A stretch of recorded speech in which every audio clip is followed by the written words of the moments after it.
gonna need to see some ID. For what? I'm just getting gas. We had a call, and you matched the description. So you're stopping every black guy you see? Yep. Are you gonna show me your ID, or are we gonna have a problem? Listen, man, I've had a really long day. Can you please just tell me what this is? It was 9:47 p.m. on a Saturday night at a Shell gas station in Colorado Springs.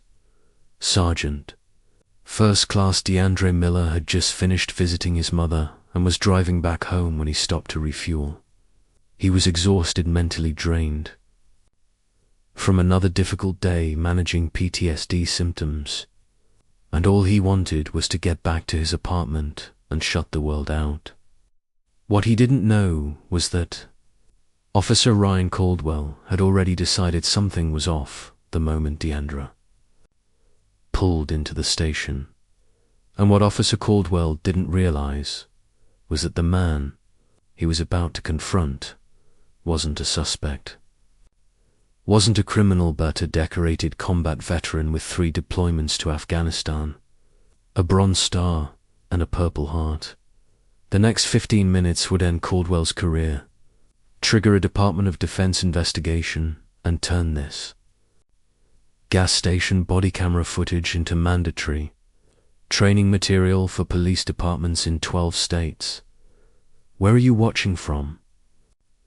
Drop it in the comments and hit that subscribe button, because what happens next is unbelievable. DeAndre Miller was 34 years old and had served 14 years in the United States Army. He enlisted at 20, completed basic training at Fort Benning, and deployed to Afghanistan for the first time just 2 years later. He served as an infantryman. He saw real combat. He lost close friends. He took shrapnel to the leg, an injury that still flared up painfully in cold weather. He had returned from his 3rd deployment only 3 weeks earlier, coming back to civilian. Life was never easy, but this time it was worse. The PTSD that had once been manageable was now relentless nightmares. Hypervigilance, sudden anxiety, panic attacks that came without warning. The VA had him in therapy. He was on medication. Still, every day felt like a battle. DeAndre lived alone in a small apartment near Fort Carson. His marriage had ended 2 years earlier. The deployments, the emotional distance, the trauma had all been too much. His daughter lived with her mother in Denver, and he saw her every other weekend when he could make the drive. That Saturday, DeAndre had driven to Denver to see his mom. She cooked his favorite meal. They talked, laughed. For once, it felt normal. He left around 9:30 p.m., heading back toward Colorado Springs. Low on fuel, he exited near I-25 and pulled into a Shell station. The station was bright, busy for the time of night. Several cars at the pumps, people moving in and out of the store. Nothing unusual. DeAndre parked at pump 6, stepped out of his truck, and inserted his card. While the machine processed, he stood there with his hands in his jacket pocket, bracing against the cold October air. His mind drifted to his daughter, his mum, his therapy appointment scheduled for Monday. He didn't notice the police cruiser pulling in. He didn't see the officer watching him. He didn't know he was about to become suspicious. Officer Ryan Caldwell had been with the Colorado Springs Police Department for 9 years.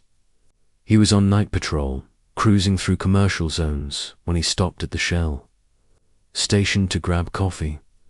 That's when he noticed DeAndre. Something about him didn't sit right with Caldwell.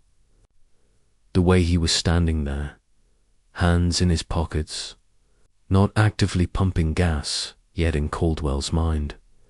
People who lingered at gas stations late at night were usually up to something: drug deals, stolen cards, casing cars.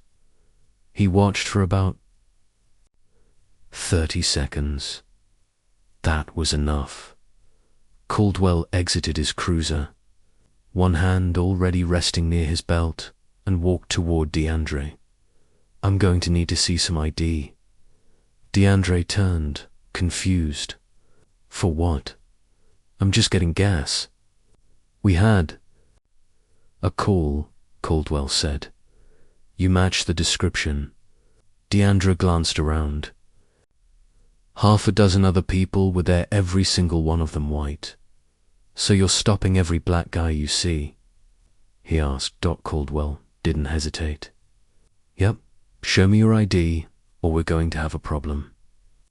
DeAndre felt the familiar tightness in his chest, the warning signs his therapist had described. He focused on his breathing. Listen, man, he said evenly. I've had a long day. Can you just explain what this is about? Caldwell shifted. We've had thefts. In this area. You standing here, not pumping gas, just watching, that's suspicious.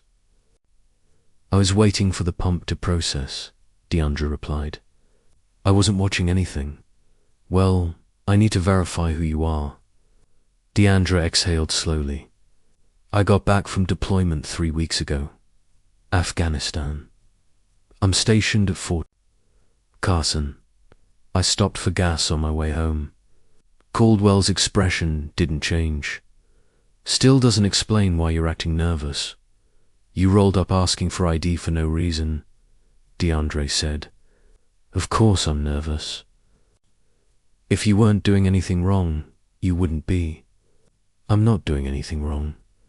That's the point. Then show me your ID. DeAndre pulled out his wallet carefully and produced his active duty military ID. Caldwell studied it, momentarily surprised, but he pressed on. Okay, you're military. Still need to know why you were standing here so long. I already told you. You were looking around. I was standing still.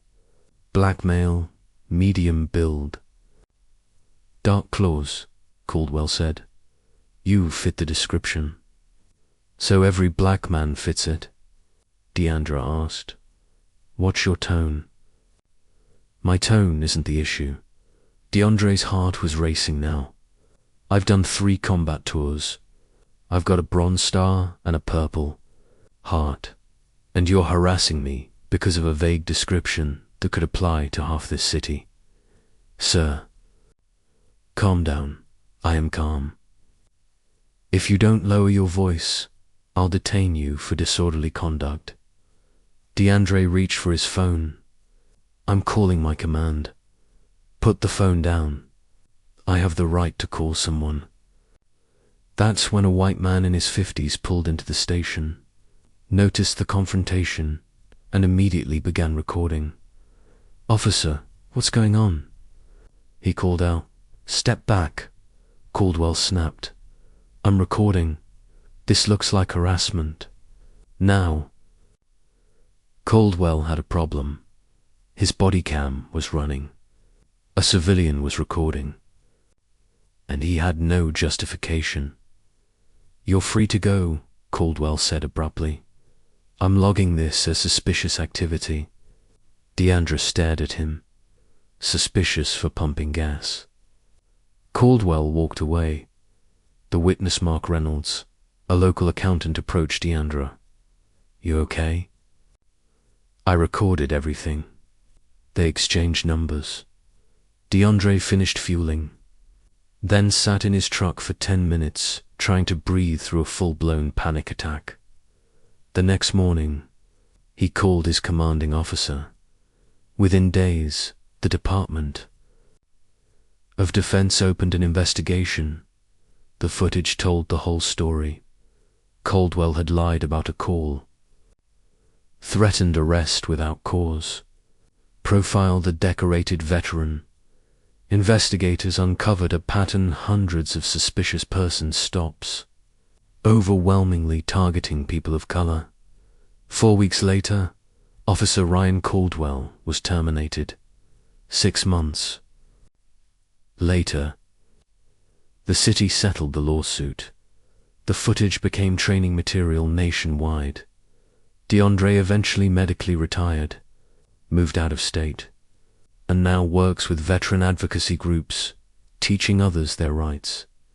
One gas stop, one body camera, one officer who thought bias was policing, and a veteran who refused to be treated like a criminal.